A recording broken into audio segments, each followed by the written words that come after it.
ఎక్కడ ఎవరికి ఏది కావాలో అది ఆ సమయంలో దేశకాలాదుల్ని బట్టి అనుగ్రహించబడితే అది లక్ష్మి. అందుకే భర్తృహరి ఒక మాట అంటాడు, ఆపదలందు ధైర్య గుణమంచిత సంపదలందు దాల్మియున్ భూపసభాంతరాళమున పుష్కల వాక్యతురత్వ మాజి మహాపటు శక్తియున్ యశమునందనురక్తియు ప్రకృతి సిద్ధగుణంబులు సజ్జనాళికిన్ అంటాడు. ఓ ఆపద వచ్చిందనుకోండి, జీవితం అంతా ఎప్పుడు పువ్వుల పాన్ప అలా ఉండదు. నువ్వు తప్పు చేయకపోవచ్చు, అయినా ఆపద వస్తుంది. మన ప్రమేయం లేకుండా వస్తుంది కాబట్టే దానిని ఆపద అంటారు. ఆ ఆపద వచ్చినప్పుడు తాళి తట్టుకుని నిలబడగలగాలి. అలా తట్టుకోలేక నేలబడిపోయాడు అనుకోండి, మృత్పిండం అంటారు. మట్టి ముద్ద కింద పడిపోతే నేల కట్టుకుపోతుంది. అది బంతి అనుకోండి, కింద పడితే పైకి లేస్తుంది. కింద పడిపోకుండా పైకి లేవాలి అంటే ఉత్సాహం ఉండాలి. ఇవాళ ఈ కష్టం వచ్చింది, ఎదుర్కొంటాను, వ్యూహం రచన చేస్తాను, దీన్ని దాటి ముందుకు వెళ్ళిపోతాను తప్ప ఇక్కడ నేను ఆగిపోని, ఇలా నా ప్రస్థానం ఆగకూడదు, నేను ముందుకు వెళ్ళిపోవలసిందే అంతే అనుకున్నవాడెవడో వాడు శ్రీమాన్, వాడు లక్ష్మీవంతుడు. అందుకే సుందరకాండలో హనుమ బయలుదేరారు సముద్ర తరణం చేద్దామని. మొట్టమొదట కనపడినటువంటి వాడు మైనాకుడు కనబడ్డాడు. నిపత్య మనసృంగేషు విశ్రమస్వయభా సుఖం, ఒక్కసారి నా కొండ కొమ్ము మీద వాలవయా, కాస్త తేనె తాగు, పళ్ళు తిను అన్నారు. అది సంతోషకారకం. కానీ వెడుతున్న కార్యానికి భంగం ఆగిపోతే ముట్టుకుని వెళ్ళిపోయారు. భయపెట్టేది వచ్చింది సింహిక, ఆయన ఏం బెంగపెట్టుకోలేదు, ఉత్సాహంతో దాటి వెళ్ళిపోయారు. అందుకే ఆపద వచ్చినప్పుడు తట్టుకోవడానికి ఏది కావాలి అంటే ధైర్యం కావాలి. బాగున్నన్ని రోజులు నా అంత వాణ్ణి నేనని ఇలా చేతి మీరు చెయ్యేసుకు తిరిగాడు. ఏదో చిన్న ఆపద వచ్చింది అంతే, ఇక మళ్ళీ ఆయన ఎక్కడ కనపట్టలేదు. ఏమండి ఎందుకు కనపట్టలేదు అంటే, చిన్న ఆపద వచ్చిందంటే తట్టుకోలేకపోయాడు జీవితంలో. అంటే లక్ష్మీ కటాక్షం లేదు. మీరు బాగా జ్ఞాపకం పెట్టుకోండి, కాల్చిన తరువాత శోభ కలిగినట్టు కష్టం వచ్చిన తరువాత నిలదొక్కుకు నిలబడగలిగిన శక్తి ఎవరికి వస్తుంది అంటే, ఆ తల్లి యొక్క అనుగ్రహం ఎవరికి ఉందో వారికి వస్తుంది. అందుకే లక్ష్మీ కటాక్షము అన్న మాటకు అర్థం కేవలము డబ్బు అని మీరు అనుకొనరాదు. అందుకే తల్లి లోకములనన్నిటినీ చూస్తుంది అన్న మాటకు అర్థం అది. కాబట్టి ఆపదలందు ధైర్యగుణ మంచిత సంపదలందు దాల్మియున్, విశేషమైన ఐశ్వర్యం కలిగిందనుకోండి, ఆ ఐశ్వర్యానికి ఉండేటటువంటి దోషం ఏమిటి అంటే అహంకారాన్ని కల్పిస్తుంది. కానీ ఎవరి యందు లక్ష్మీ కటాక్షమున్నది అని చెప్పవలసి ఉంటుంది అంటే, ఎంత ఐశ్వర్యం ఉన్నదో అంత గుర్తు పెట్టుకుని, ఎంత పేదవాళ్ళు కానివ్వండి, బంధు బంధు బంధు బంధు ఎక్కడో ఎప్పుడో బంధువులు, ఒకప్పుడు వాళ్ళు పేదవాళ్లే కానీ ఇప్పుడు మహదైశ్వర్యవంతులు, కానీ వాళ్ళని చూసి తెలియనట్టు వెళ్ళిపోరు. పేరు పెట్టి పిలిచి, ఇంటికి పిలిచి అన్నం పెట్టి పక్కకి తీసుకెళ్లి చాటుగా డబ్బిచ్చి నేను ఇచ్చానని తెలియక్కర్లేదు, జీవితంలో వృద్ధిలోకి రా అని చెప్పిందో తల్లి. ఆవిడిది లక్ష్మీ కటాక్షం. ఆ ఇల్లు ఆ స్థితికి వెళ్ళింది అంటే ఆమె ఆ ఇంటి లక్ష్మి. ఆవిడ వలన ఆ ఇల్లు అంత హెచ్చిల్లింది. అది లక్ష్మీ కటాక్షం. అందుకే ఇంటి ఇల్లాల్ని బట్టి ఐశ్వర్యం ఉంటుంది. కాబట్టి ఆపదలందు ధైర్య గుణ మంచిత సంపదలందు దాల్మియున్, డబ్బున్నప్పుడు అహంకారం వచ్చేసింది అనుకోండి, ఆ అహంకారం ఏం చేస్తుందంటే ఎప్పుడో ఒక భగవద్భక్తుణ్ణి కూడా నిరసించే గుణానికి వెళ్ళిపోతుంది. అదే పతనానికి కారణం అవుతుంది. అటువంటి సౌశీల్యం ఉన్నటువంటి వాళ్ళు ఇంట్లో ఉన్నారనుకోండి, వాళ్ళు ఉన్న కారణం చేత ఆ ఇంటి ఐశ్వర్యము భ్రంశము కాదు. అందుకే అది లక్ష్మి నిజానికి. అంచిత సంపదలందు దాల్మియున్ భూపసభాంతరాళమున పుష్కల వాక్చతురత్వము. ఆయన ఎన్నో చదువుకున్నాడు. ఆయన ఏం చదువుకోనివాడు కాడు, ఎన్నో చదువుకున్నాడు, ఎన్నో తెలుసు ఆయనకి. కానీ కొంతమంది చూడండి పాపం తెలియని వారు కాదు, ఎన్నో తెలుసు. పుస్తకం వ్రాస్తే ఆ పుస్తకం చదువుతుంటే అబ్బా ఏమి దర్శనం చేశారు రా మహానుభావుడు, ఒక్క శ్లోకాన్ని ఎంత గొప్పగానో ఏం చేశారు ఆయన అనిపిస్తుంది. ఆయన వచ్చి సభలో మాట్లాడమన్నారు అనుకోండి, సభలోకి వచ్చి కూర్చుంటే ఒక్క విషయం జ్ఞాపకానికి రాదు. కొందరికి ఎంతో విషయ పరిజ్ఞానం ఉంటుంది, సభలో రంజకత్వం ఉండదు, అందంగా ప్రతిపాదించగలిగినటువంటి శక్తి ఉండదు. అంత మాత్రం చేత వాళ్ళు రచయితలు కాకుండా పోరు.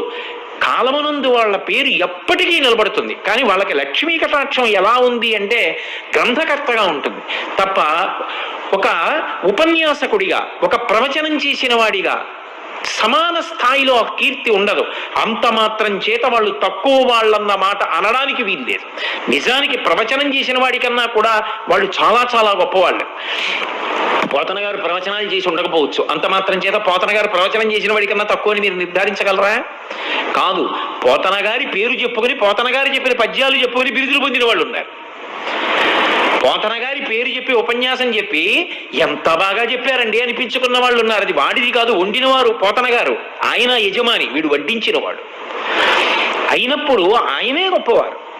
ఆయనది ఆ లక్ష్మీ కటాక్షం, చెప్పుకున్నవాడిది ఈ లక్ష్మీ కటాక్షం. కానీ సభలోకి వచ్చాక జ్ఞాపకం రాలేదనుకోండి, సభలోకి వచ్చాడు, కూర్చున్నాడు, ఏమీ జ్ఞాపకం రావట్లేదు, ఒక్క శ్లోకం గుర్తు రావట్లేదు, ఓ పద్యం గుర్తు రావట్లేదు, ఎందుకు వచ్చాడో గుర్తు రావట్లేదు, ఏం చెప్పాలో గుర్తు రావట్లేదు. అప్పుడు ఎలా ఉంటుంది ఆయన పరిస్థితి అంటే లక్ష్మీ కటాక్షం లేదని గుర్తు. భూపసభాంతరాళమున పుష్కళ వాక్చతురత్వము ఆజిబహాపటు శక్తి అను. ఓ యుద్ధానికి వెళ్ళాడనుకోండి, బాహువుల యందు పటుత్వం ఉండాలి, యుద్ధంలో ధైర్యంగా దూసుకుపోయి యుద్ధం చేయగలగాలి. తీరా యుద్ధానికి వెళ్ళిన తర్వాత గోడ కలుక్కుమని నిప్పెడుతోంది అనుకోండి, అసలు చెయ్యెత్తలేకపోతున్నాడు అనుకోండి, ఇంకేం లక్ష్మీ కటాక్షం. ఆజి బాహుపటు శక్తి యశమునంద అనురక్తి. నేను కీర్తివంతుణ్ణి కావాలన్న కోరిక ఉండి తీరాలి వ్యక్తికి. అది లేదనుకోండి, ఆ వ్యక్తి లక్ష్మీ కటాక్షమునకు అర్హుడు అని చెప్పడము సాధ్యము కాదు. అందుకే ఒకటి గుర్తుపెట్టుకోండి, మనిషి జీవితంలో ఈశ్వరుడు ఏదో ఒక విభూతిని ఇవ్వనివాడన్నవాడు ఉండడు.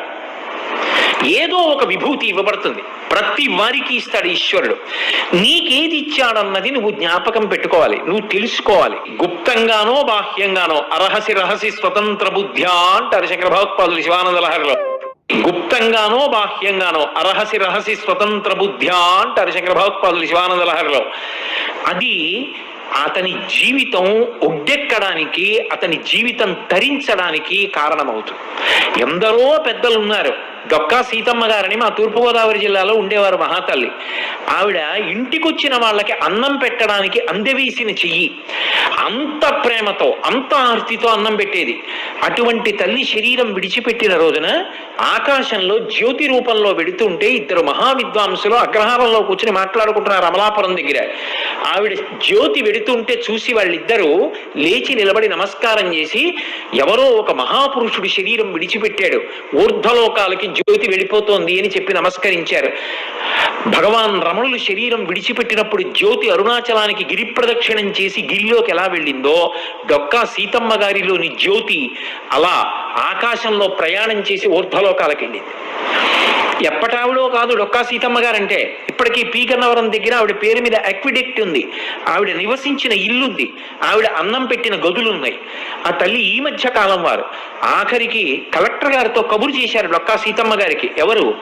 భారతదేశం వాళ్ళు కాదు, లండన్లో యువరాజు పట్టాభిషేకం చేసుకుంటూ ఇంతమందికి అన్నం పెట్టిన తల్లి వచ్చి నాకు ఆశీర్వచనం చెయ్యాలని కలెక్టర్తో కబురు చేశారు విమానంలో తీసుకురమ్మని. నేను రానన్నారు ఆ తల్లి. రానంటే ఆవిడ చిత్రపటం గీయించి పంపించమని డొక్కా సీతమ్మ గారి చిత్రపటాన్ని పక్కన పెట్టుకుని ఆవిడ పాదాలకు నమస్కారం చేసి వైస్రాయిగా పట్టాభిషేకం పొందాడు. అది దేశ ఔన్నత్యం. దానం చేసి అన్నదానం చేసి డొక్కా సీతమ్మ గారు ఆ స్థాయిని పొందారు. తరించడానికి కారణం కాలా? ఒక గృహస్థుగా ఆఖరికి అమ్మ అన్నం తినేసి వచ్చామమ్మా, కడుపు నిండుగా ఉంది తల్లి, ఒక్కసారి మిమ్మల్ని చూడ్డానికి వచ్చామంటే ఆవిడ ఏం చేసేవారు ఒకటి తెలుసా? చెయ్యి చాపరా అని వచ్చిన వాళ్ళందరికీ కాస్త చింతకాయ పచ్చడి వేసి నాకమని మంచినీళ్ళు ఇచ్చేవారు. ఆవిడ చేత్తో చేసిన చింతకాయ పచ్చడి అంత రుచిగా ఉండేది, తప్ప పెట్టకుండా పంపించేవారు కాదు. ఇంటికి వస్తే ఏదో ఒకటి పెట్టి పంపించాలి. ఆవిడ ఆర్తి చివరికి ఏమైందంటే ఐశ్వర్యం అంతా అయిపోయింది, ఏమీ లేదు. భర్త గారు బాధపడ్డాడు. ఎందుకు బాధపడతారు? మనం చేసేది మంచి పని పరమేశ్వరుడు చేయిస్తాడన్నారు. పొలం దున్నుతుంటే బిందెలు దొరికాయి, బిందెల్లో బంగారపు కణికలు దొరికి ఆవిడ చేసిన అన్నదానం కొనసాగింది. ఈశ్వరుడు కాపాడలా. కాబట్టి విభూతి ఇవ్వబడని వాడు లోకంలో ఉండడు, నువ్వు గుర్తించాలంతే. దాని పీక నొక్కేస్తే ఈశ్వరుడు ఏం చేస్తాడు? ఇచ్చాడు, దాన్ని నేను తెలుసుకోను, దానితో నాకు సంబంధం లేదు, నాకు దాచుకోవడం ఒక్కటే నాకు కావాలి, నాకు తరించే మార్గం అక్కర్లేదంటే ఆయన ఏం చేస్తాడు? మనలో నిజంగా అనుకుంటే ప్రతిరోజు వచ్చి గుడి తుడుద్దామంటే తుడవడం కష్టమైన వాళ్ళం ఎంతమంది ఉంటాం? వారానికి ఒక్కసారి గుళ్ళో బట్టలు తీసుకెళ్లి ఉతికి ఆరేసి పట్టుకొచ్చి ఇస్తామంటే కష్టమైపోయిన వాళ్ళం ఎంతమంది ఉంటాం? అది కష్టమా? లేకపోతే ప్రతిరోజు కనీసం వారానికి నేను ఒక్క చిన్న పద్యం నేర్చుకుంటాను అంటే వారానికి ఒక్క పద్యం నేర్చుకోవడం అంత కష్టమా? వారానికి ఒక్క పాదం నేర్చుకుంటాను. పోతన గారి పద్యాల్లో ఒక్క పాదం నేర్చుకుంటాను వారానికి. చిత్తశుద్ధితో ప్రయత్నిస్తే అంత కష్టమా? 108 తక్కువ కాకుండా గాయత్రి విడిచిపెట్టకుండా చేస్తాను. కష్టమా?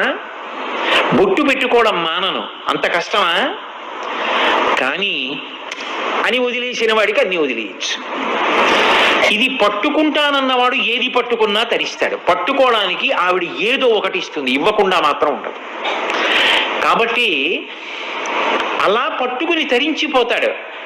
అది లక్ష్మీ కటాక్షం. అందుకే మీరు బాగా గమనిస్తే లక్ష్మి ఎక్కడ ఉంటుంది అంటే అసలు ఆవిడ ఉండని ప్రదేశం ఉండదు. ఆవిడ ఎప్పుడూ అంతటా చూస్తూనే ఉంటుంది. దృశాద్రాఘీయస్యాదర దళిత నీలోత్పల రుచ దవీయాంసం దీనం స్నపయ కృపయా మమపి శివే అంటారు శంకర భగవత్పాదులు. అటువంటి తల్లి యొక్క చూపు పడలేదనుకోండి, సారహీనమైపోతుందంతే దేశం. ఆ తల్లి అనుగ్రహాన్ని కోల్పోయారనుకోండి, జాతి జాతి నిర్వీర్యమైపోతుంది. లక్ష్మీ కటాక్షం లోపించిందే అని గుర్తేమిటంటే ఒకరికి డబ్బు లేకపోవడం కాదు. మీరు బాగా ఈ విషయాన్ని దృష్టిలో పెట్టుకోవాలి.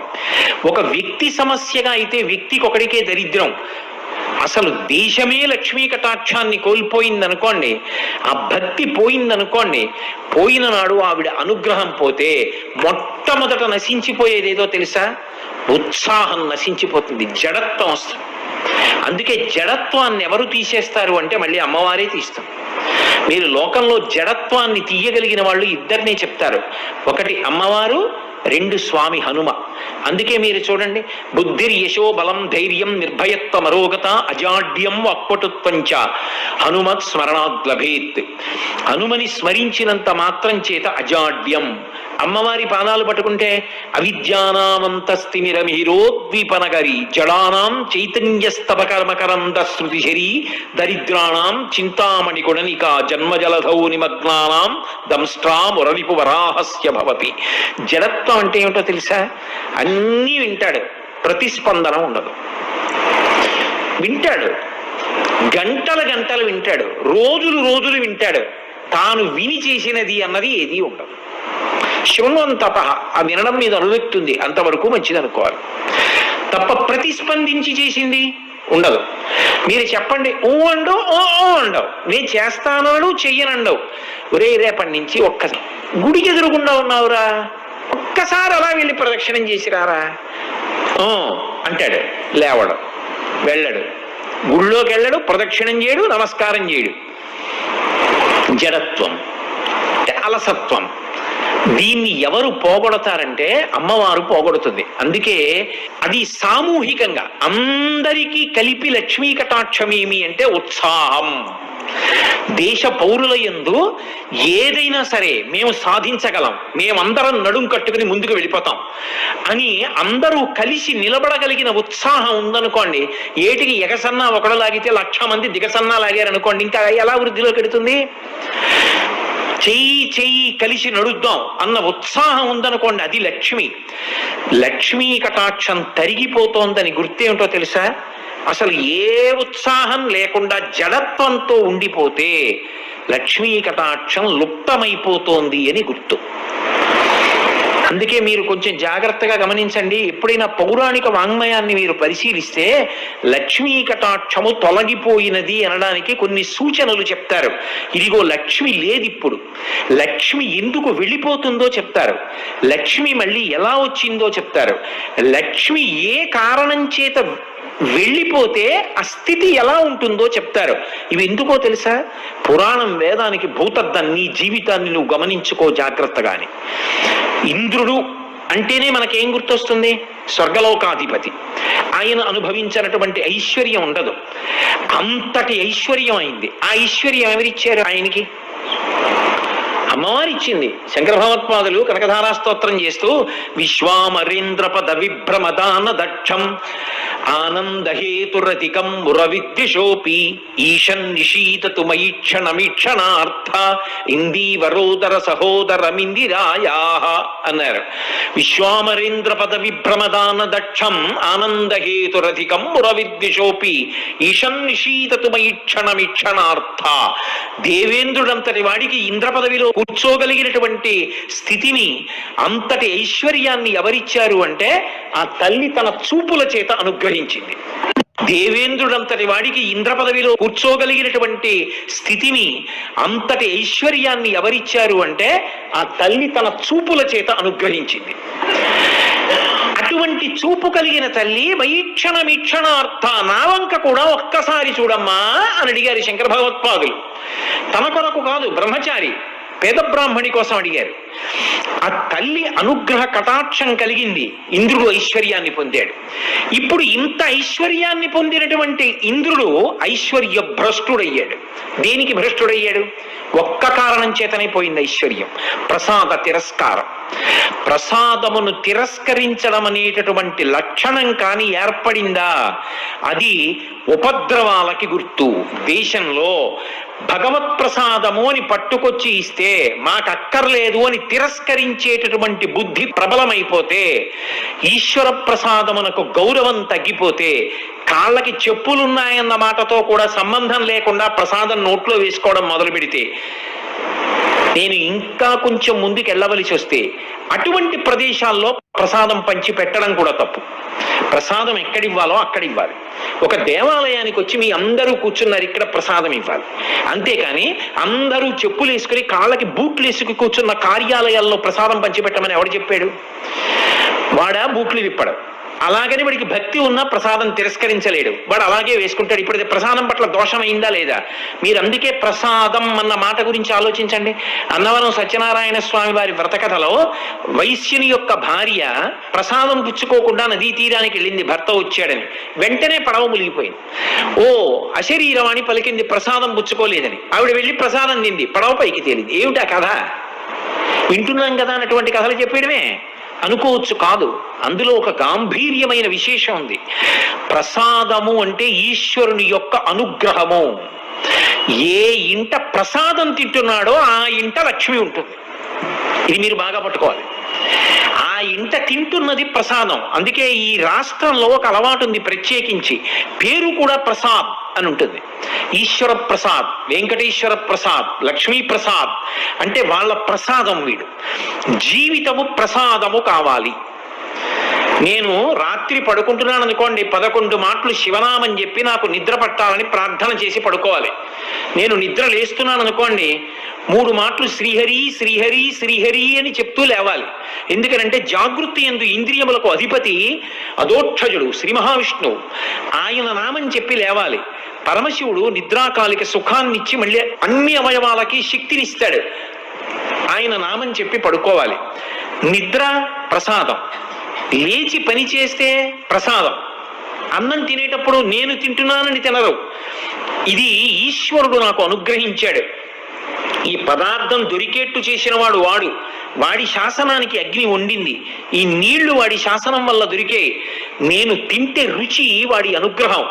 లోపలికి వెళ్ళిపోయిన తర్వాత అన్ని పదార్థాలు కలిసిపోయినా వాడు అగ్ని రూపంలో ఉండి పచనం చేస్తున్నాడు, శక్తిగా మారుస్తున్నాడు. కాబట్టి వాడికి చెప్పి తింటాను.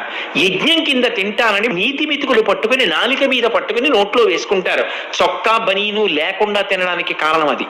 చొక్కా బనీను ఉందనుకోండి, ఉంటే ఎలా పుచ్చుకుంటారు? హవిస్సు అగ్నిహోత్రంలో పురుషుడికి అధికారం ఉండదు. అందుకని తీసి ఉత్తరీయం 1 వేసుకుని 5 మాటలు స్వాహాకారంతో నాలిక మీద పెట్టుకుని పంటితో నవలకుండా లోపలికి మింగుతాడు. ఇప్పుడు ఆయన జన్మ తరించింది. ఆయన ఎక్కడున్నాడో అటువంటి వాడి వలన ఆ ఇల్లు వంశం వృద్ధిలోకి వస్తాయి. బనీని ఎందుకు కాపాడుతుందా? చొక్కా కాపాడుతుందా? ఇది కాపాడుతుంది. దీని విలువ తెలుసుకున్న నాడు దాని ముందు నీ బనీని ఎంత, నీ చొక్కా ఎంత. ఆచారకాండ అందుకొచ్చింది, ఉత్తినే రాలేదు. కాబట్టి ఇప్పుడు అలా తిన్నాడు, ఏదో పని మొదలెడతాడు, ఈశ్వరుడికి చెప్తాడు, పని పూర్తయింది, ఈశ్వర మీ అనుగ్రహం పని పూర్తయింది అంటాడు. ఇప్పుడు అసలు ఆయన జీవితంలో ప్రసాదం కానిది ఏదుంది? ఆఖరికి మృత్యు వచ్చి కబళించేస్తోంది.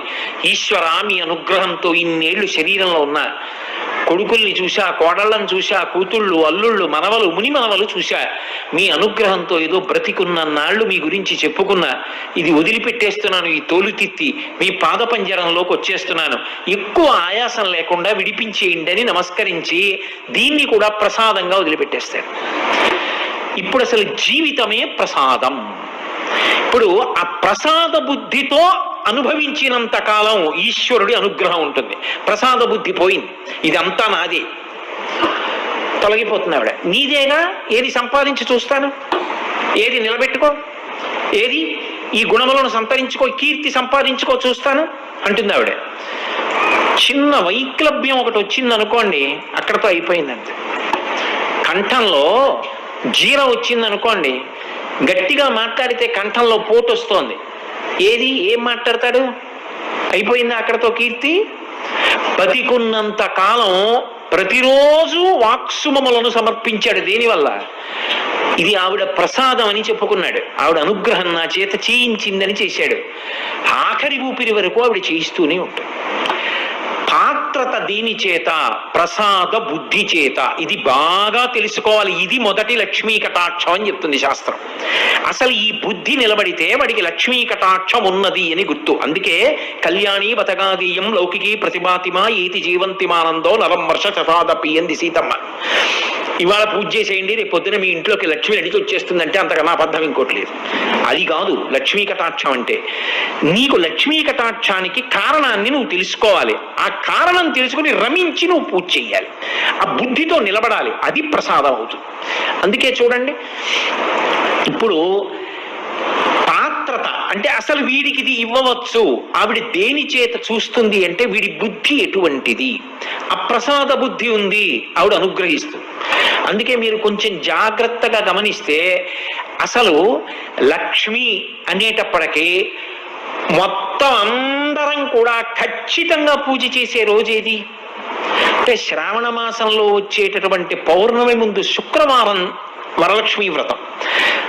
ఆ రోజు తిథితో సంబంధం లేదు, వారంతో సంబంధం. ఏ తిథి ఉంది, ద్వాదశి ఉందా, త్రయోదశి ఉందా, చతుర్దశి ఉందా, లేకపోతే ఏకాదశి ఉందా, పంచముందా, సప్తముందాతో సంబంధం లేదు. చివరికి వచ్చేస్తుంటుంది శుక్లపక్షం. పౌర్ణమి ముందు శుక్రవారం ఏమొస్తుందో ఆ శుక్రవారం నాడు వరలక్ష్మీ వ్రతం చేస్తారు. వరలక్ష్మీ వ్రతం చెయ్యడానికి అసలు ఈ వ్రతం ఉన్నది అని మొట్టమొదట లక్ష్మీదేవి ఎవరికి చెప్పింది? చారుమతికి చెప్పింది. తెల్లవారు లేస్తే మనం కథ చదువుతాం,